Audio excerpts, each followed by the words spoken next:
Good evening to all. This is Anya Soni and I am here to discuss about digestive system, which is a part of a biology section. As you all know that in today's competitive exam, loads of questions come out from the biology section, which may be competitive exam and other SSC exam or state level exam. So I am here to discuss about digestive system and I will take this from my notes. So I hope it plays a very important role in your preparation. So let us discuss about the digestive system.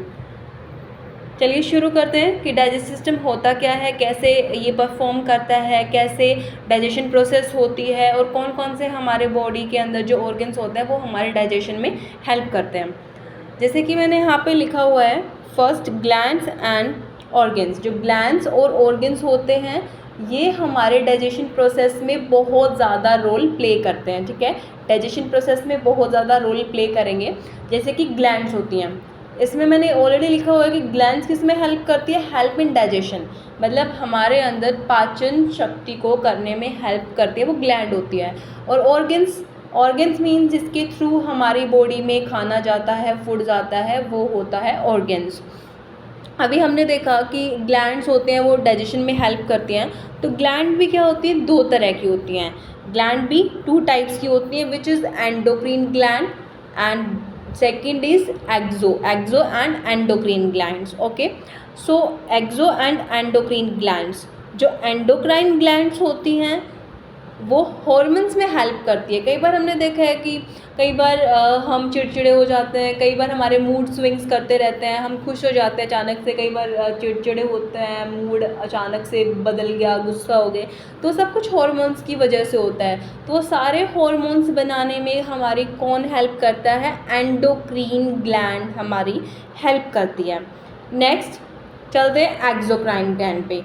Exocrine gland कौन सी होती है, जो हमारी body में juice का काम करती है, मीन्स जूस बनाती है, इंजाइम जूस बनाती है। और इंजाइम जूस होता है वो हमारी बॉडी के अंदर डाइजेशन में काफ़ी ज़्यादा हेल्प करता है। सो ये तो था कि डाइजेस्टिव सिस्टम में कैसे परफॉर्म की जाती है, कैसे डाइजेस्टिव सिस्टम में कैसे प्रोसेसिंग होती है। अब देखते हैं कि कैसे, कहाँ से खाना जाता है, पहले कहाँ जाता है, फिर कैसे प्रोसेस होता है। चलिए देखते हैं प्रोसेस ऑफ डाइजेशन। देखो, डाइजेशन में आने के लिए हमें क्या करना पड़ता है, सबसे पहले फूड को ऑर्गन के थ्रू हमारी बॉडी के अंदर लेके जाया जाता है। उसके बाद टंग से टच होता है जो भी हमारा फूड होगा, फिर जाएगा वो फूड पाइप में, फूड पाइप से जाता जाता वो जाएगा स्टमक में, स्टमक से जाके वो स्मॉल इंटेस्टाइन में जाएगा, स्मॉल इंटेस्टाइन से लार्ज इंटेस्टाइन में। जो स्मॉल हमारी इंटेस्टाइन होती है वो बहुत ज़्यादा मतलब सबसे ज़्यादा बड़ी भी इसको माना जाता है, लंबी माना जाता है, और ये कंप्लीट डाइजेशन कर देती है हमारी बॉडी के अंदर जाके। नेक्स्ट है लार्ज इंटेस्टाइन, वहाँ पे कोई भी ग्लैंड वर्क नहीं करती है लार्ज के अंदर। नेक्स्ट हम देखते हैं अभी आगे। अभी इसमें एक क्वेश्चन डाला हुआ है, which organ play a role of a gland, कि ऐसे कौन कौन से ऑर्गन्स होते हैं जो ग्लैंड का भी रोल प्ले करते हैं। ग्लैंड से लीवर होता है, लीवर एक तरह का ऑर्गन होता है, पैनक्रियाज भी ऑर्गन होते हैं, बट वो किस में हेल्प करते हैं, हमारे डाइजेशन में हेल्प करते हैं। और डाइजेशन में हमने भी ऊपर पढ़ा था कि हेल्प कौन करता है, ग्लैंड्स हेल्प करती हैं। So it is a part of our gland also. Okay, अभी हम देखते हैं टंग के बारे में। हमने देखा था कि जैसे डाइजेशन प्रोसेस शुरू होगी उसमें क्या होगा, सबसे पहले ऑर्गन में जाएगा। ऑर्गन के अंदर से, मतलब हम मुंह से खाना खाएंगे, मुंह से खाना खाने के बाद वो किस में जाएगा, टंग भी लगेगा ना सबसे पहले। तो अब हम देखते हैं टंग के बारे में थोड़ा सा डिस्कस करते हैं क्या होती है टंग। देखिए, ये एक तरह का सेंसरी ऑर्गन्स होता है। टंग क्या होता है, बहुत ज़्यादा सेंसेबल ऑर्गन होता है। टंग में स्लाइवरी ग्लैंड होती है, मतलब जिसे हम स्लाइवा बोलते हैं, जो क्या बनाने में हेल्प करती है, स्लाइवा। और स्लाइवा में मेनली होते क्या है, इंजाइम और वाटर। और हमने ऊपर देखा था कि जो इंजाइम्स होते हैं वो एक मतलब हमारे डाइजेशन में बहुत ज़्यादा इम्पॉर्टेंट रोल प्ले करते हैं। ठीक है, सो अभी हम इसमें एक बार थोड़ा सा ये डायग्राम देखते हैं, इसमें क्या चीज़ है। ये है हमारे टंग की शेप। ठीक है। इसमें हमने डाला हुआ है ये सबसे आगे वाला जो कॉर्नर होता है, जो सबसे आगे वाला कॉर्नर है, ये जो सबसे आगे वाला कॉर्नर है ये मीठे टेस्ट को आइडेंटिफाई करता है। जब हम कोई भी मीठा खाते हैं हमें कैसे पता चलता है कि हमने मीठा खाया है, खट्टा खाया है, तो वो इन पार्ट से पता चलता है कि हाँ हमने अभी मीठा खाया है, अभी खट्टा खाया है। सो फर्स्ट हम देखते हैं, जैसे ये वाला पार्ट होगा, ये मीठे टेस्ट को डिफ़ाइन करेगा। ओके, ये मीठे वाले टेस्ट को डिफ़ाइन करेगा। नेक्स्ट जो पार्ट है ये जो बिल्कुल हमने इस ऐसे कॉर्नर में रखा हुआ ये वाला पार्ट, ये नमकीन टेस्ट को बताता है कि हाँ हमने ये सोल्टी वाला टेस्ट बताएगा। थर्ड वाला है ये सोर टेस्ट बताएगा, खट्टा taste. And this fourth portion is ये वाला टेस्ट होता है कड़वा। और जो प्याज और लहसुन का जो टेस्ट होता है वो हमें बिल्कुल लास्ट में जाके महसूस होता है, टंग के पार्ट में, ये वाला। ठीक है, तो ये थोड़ा सा डायग्राम है, एक बार इसको अच्छे से देख लेना। टंग में मेनली यही पूछा जाता है कि टंग में कौन सी ग्लैंड होती है, स्लेवरी ग्लैंड होती है।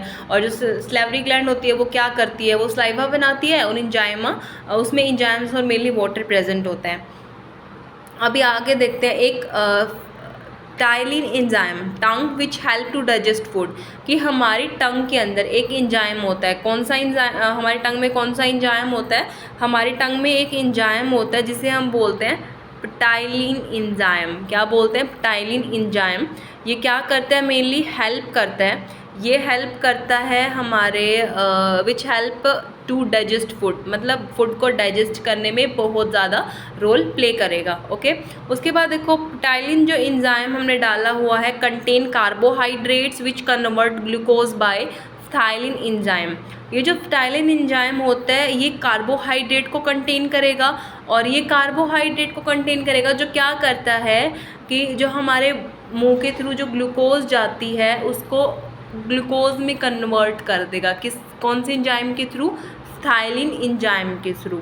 ओके, सो ये था हमारा टंग वाला पार्ट। नेक्स्ट हम देखते हैं टिथ, कि टंग के बाद तो चबाएंगे ही खाने को, तो थोड़ा सा टिथ के बारे में देख लेते हैं कि जो स्टडी होती है टिथ की उसे हम क्या बोलते हैं? ओडेंटोलॉजी। स्टडी ऑफ अ टिथ क्या बोलते हैं?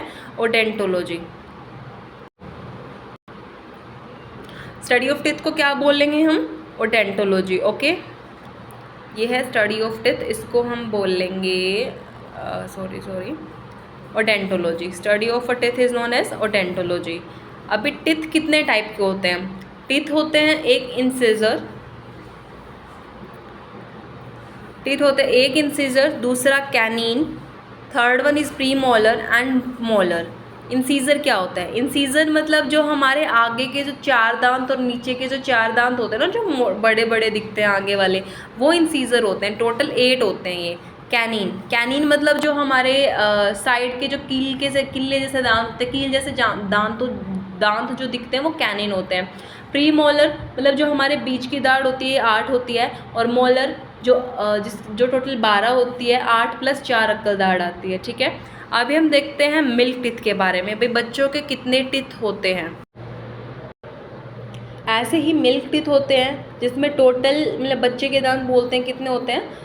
20। और एडल्ट में कितने टिथ होते हैं? मेनली 32 के आसपास हो जाते हैं। ठीक है, और कोई ज़रूरी नहीं होता सभी के 32 होते हैं, किसी के 30 भी हो जाते हैं, किसी के 31 भी मिलते हैं, किसी के 32 कंप्लीट भी मिलते हैं।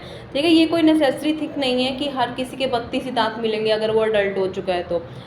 मिल्क टिथ जो बच्चे के टिथ होते हैं वो टोटल 20 होते हैं, जिसमें इंसीजर जो आगे वाले दांत रहते हैं वो 8 रहते हैं, कैनीन जो किले मतलब नुकीले दांत रहते हैं वो 4 रहते हैं, और प्री मोलर इनके नहीं होते, मतलब बीच की दांत नहीं होती, मोलर इनके टोटल 8 रहते हैं। ओके, अभी हम डिस्कस करते हैं फूड पाइप की। फूड पाइप जैसे हमने खाना खा लिया, टंग से टच हो गया, फिर जाड़ के नीचे हमने दाढ़ के नीचे दबा लिया, मतलब उसको च्यू कर लिया।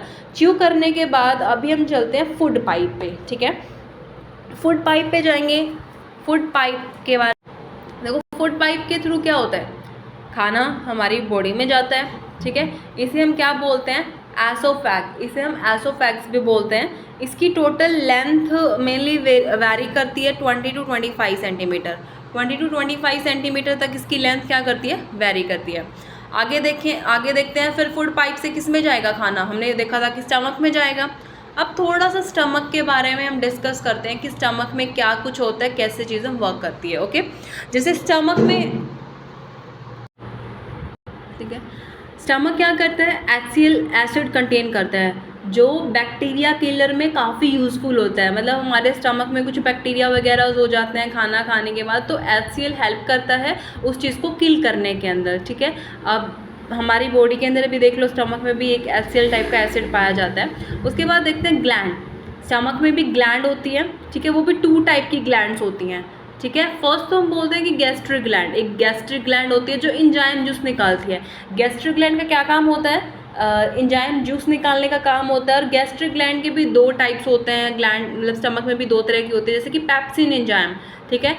एक तो कौन सा जूस निकालते हैं गैस्ट्रिक ग्लैंड, पेप्सिन एंजाइम निकालेगी। दूसरा कौन सा एंजाइम निकालेगी, रेनिन एंजाइम, ठीक है। जो पेप्सिन एंजाइम होता है, देखो पेप्सिन नाम से पता चल रहा है कि वो प्रोटीन को डाइजेस्ट करने में काफ़ी ज़्यादा यूज़फुल होती है।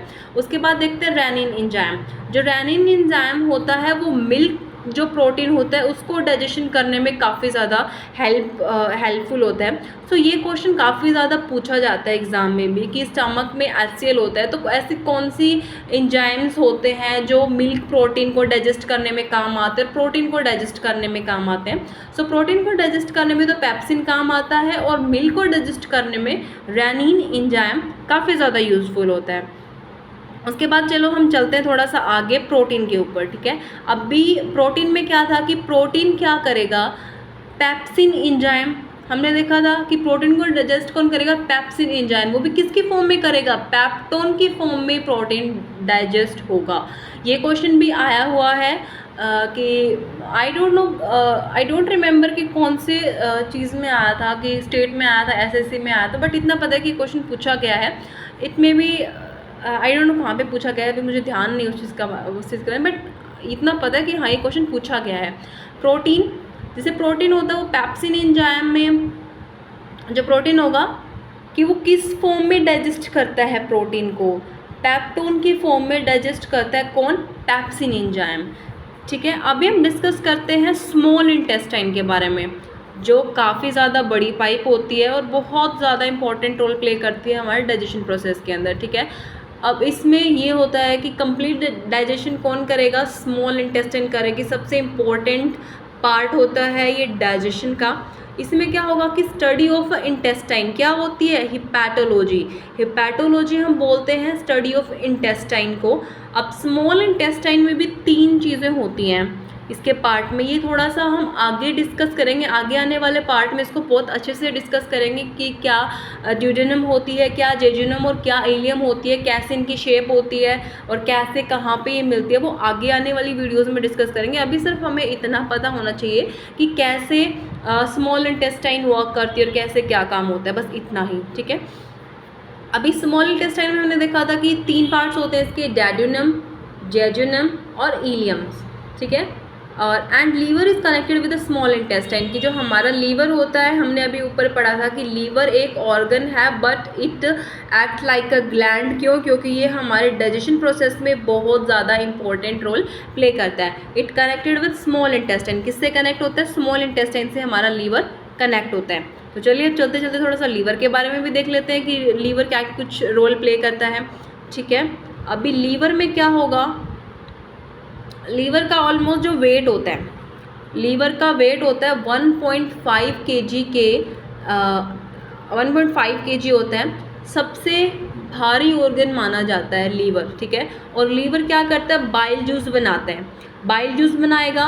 अगर वो बाइल जूस ज़्यादा बन जाता है तो वो ब्लैडर में स्टोर हो जाता है।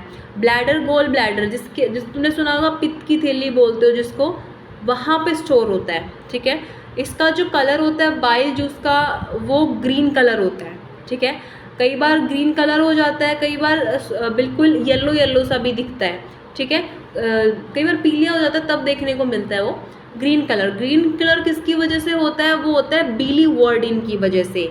ये क्वेश्चन बहुत आते हैं कि लीवर में लीवर के अंदर जो बाइल जूस बनता है वो मेनली किस कलर का होता है और कौन सा कलर किस पिगमेंट की वजह से होता है और कौन सी की वजह से नहीं होता। जैसे जो ग्रीन कलर है वो मेनली बिलीवर्डिन पिगमेंट की वजह से होता है, ठीक है। एंड एक होता है बिलीरुबिन, ठीक है। बिलीरुबिन ये मेनली रिस्पॉन्सिबल होता है येलो कलर के लिए। किसके लिए? येलो कलर के लिए। कई बार थोड़ा सा हमें पीलिए की शिकायत हो जाती है तो बिलीरुबिन हमें देखने को मिल जाता है कि हमारा डाइजेशन थोड़ा थोड़ा येलो से कलर में जूस निकलना शुरू हो जाता है बाइल का, ठीक है। और एक्सेस अगर जूस होता है तो वो कहाँ स्टोर होता है? गोल ब्लैडर के अंदर स्टोर हो जाता है। उसके बाद हम आगे देखते हैं फैट। अब देखिए यहाँ पे मैंने लिखा हुआ है कि फैट एरो फैटी एसिड डाला हुआ है, ये वाली चीज़, ये वाली, ठीक है। इसमें क्या है कि बाइल जूस की वजह से जो फैट का कन्वर्जन यहाँ पे दिख रहा है फैटी एसिड में, किसकी वजह से हुआ? बाइल जूस की वजह से हुआ, ठीक है। और इस प्रोसेस को हम क्या बोलेंगे? इस प्रोसेस को हम क्या बोलेंगे? इमल्सिफिकेशन। क्या बोलते हैं इस प्रोसेस को? इमल्सिफिकेशन।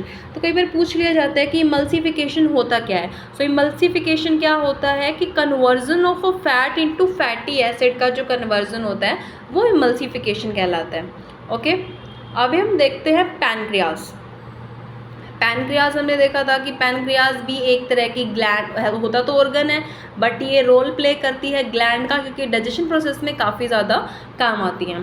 देखो, it put out hormone and enzyme.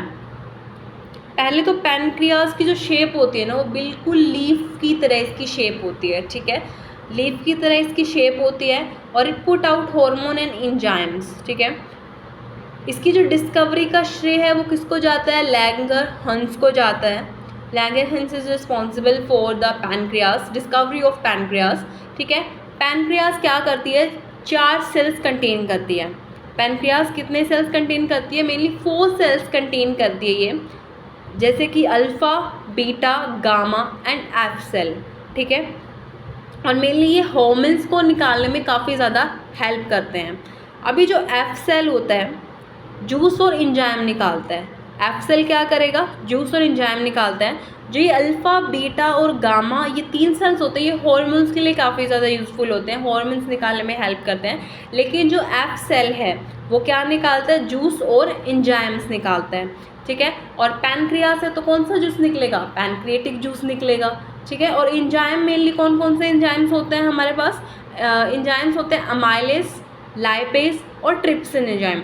अभी के लिए आप यही देखो कि जो एफ सेल है वो कौन कौन से एंजाइम निकालता है? अमाइलेज एंजाइम निकालता है, लाइपेज एंजाइम निकालता है और ट्रिप्सिन एंजाइम निकालता है।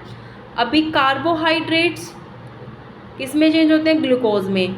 और जब अमाइलेज एंजाइम लग जाता है तो वो ग्लाइकोजन्स में, अमाइलेज एंजाइम की वजह से ग्लाइकोजन में चेंज हो जाते हैं। अभी देखिए, जो अमाइलेज एंजाइम होता है, ठीक है, जो अमाइलेज एंजाइम होगा कंप्लीट डाइजेशन करता है, ठीक है। और ग्लूकोजन में ग्लूकोज का, देखिए कार्बोहाइड्रेट से ग्लूकोज, और ग्लूकोज का कंप्लीट डाइजेशन होगा किसकी वजह से? अमाइलेज की वजह से, ठीक है। प्रोटीन हमने देखा था कि उसकी जो डाइजेस्टिव फॉर्म होती है वो कौन सी होती है? पेप्टोन की वजह से होती है, ठीक है। और पेप्टोन को जो ट्रिप्सिन एंजाइम है वो किस में चेंज कर देता है? अमीनो एसिड में। और amino acid means 100% digestion. Fat हमने ऊपर देखा था कि फैट कन्वर्ट होगा फैटी एसिड में बाइल जूस की वजह से, उसे हमने क्या बोला था? इमल्सिफिकेशन बोला था। और जब लाइपेज एंजाइम यहाँ पे आ जाता है तो वो किस में चेंज कर देता है? फैटी एसिड को ग्लिसरॉल में चेंज कर देता है। ओके, चलिए अब हम थोड़ा सा आगे चलते हैं स्मॉल इंटेस्टाइन के बारे में, ठीक है, which is a last part of our digestive system. Small intestine हमने ऊपर देखी थी कि सबसे बड़ी होती है और इसके पार्ट होते हैं, ठीक है। तो जेजुनम और डेडुनम डाइजेस्टिव फूड ट्रांसफ़र करता है इलियम के अंदर। इसके बारे में हम थोड़ा सा आगे आने वाली वीडियोस में पढ़ेंगे थोड़ा डिटेल में कि क्या जेजुनम होता है, क्या डेडुनम होता है, क्या इलियम होता है। मेनली जेजुनम और डेडुनम तो ये काम करती है, जो भी फूड डाइजेस्ट हुआ है उसको वो इलियम में भेजेंगी और इलियम क्या करेगा? उस फूड को एब्जॉर्ब करेगा, ठीक है, उस फूड को एब्जॉर्ब करेगा। और जो इलियम का जो शेप होती है ना, उसकी फिंगर लाइक स्ट्रक्चर होती है। कई बार आपने देखा होगा कि आपको भूख लगी होती है बट आप काफ़ी देर तक सर्वाइव कर लेते हो, जैसे फास्ट वगैरह रखते हो भूख लग जाती है बट आप सर्वाइव कर जाते हो, क्योंकि जो कुछ खाना हुआ डाइजेस्टिव खाना होता है ना, वो अपने फिंगर लाइक जो स्ट्रक्चर है उसमें वो क्या कर लेती है, एब्जॉर्ब कर लेती है। और जब हमारी बॉडी को ज़रूरत होती है एनर्जी की, तो वो तब उस एनर्जी को हमें धीरे धीरे प्रोवाइड करवाती है। ठीक है, ये था स्मॉल इंटेस्टाइन का। आगे हम इसका थोड़ा सा आगे आने वाली वीडियोज़ में इसके बारे में, स्मॉल इंटेस्टाइन के बारे में कंप्लीट देखेंगे।